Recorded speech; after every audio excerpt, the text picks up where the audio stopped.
Sir మేము కర్ణాటక నుంచి వచ్చినాం సార్. మండ్య డిస్ట్రిక్ట్ పాండవపురా నుంచి వచ్చినాం. ఎలా ఉందన్న కళ్యాణ్ గారి పనితీరు ఎలా ఉంది? బాగుంది సార్.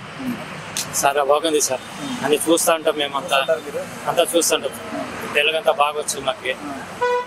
తెలుగు చదవడానికి వస్తుంది, చూస్తుంటాం. సినిమాల్లో చూసారు, సినిమాల్లో చూసారు. ఇప్పటిసరికి డిప్యూటీ సీఎం హోదాలో ఉన్నాడు. ఎలా ఉంది అసలు? సార్ బాగుంది సార్. ఆయన అంతా బాగా పని చేస్తున్నారు. ఆయన మన కోసమే చేస్తున్నారు. ఒక ఫిలిం చేస్తే ఆయనకి 100 కోట్లు దొరుకుతుంది. ఆ దుడ్లో దాన్ని మాకే పిక్చర్ తీసింది ఇక్కడ మాకే ఖర్చు పెడుతున్నారు. ఆయన చాలా మంచివారు సార్. ఆయన ఏమంటారు, దేవదూతలు సార్. పరిష్ట ఉన్నట్లు సార్.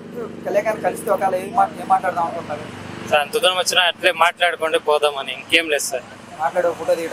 ఫోటో దిగడానికి వచ్చినాం. వస్తే మా ఊరికి రండి సార్ అని పిలుదామని.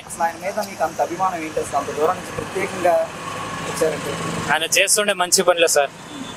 మంచి పనులే చూసినాం సార్. సార్ అదే కాకినాడలో మొన్న జరిగింది సార్. అది సిప్ లో జరిగింది సార్. అది చూసినాం. సుమారు చూస్తుంటాం సార్. నేనంతా చూస్తుంటాను, యూట్యూబ్ లో అంతా చూస్తుంటాను, పేపర్లో అంతా చదువుతా ఉంటాను. వచ్చినాం సార్. అవును సార్.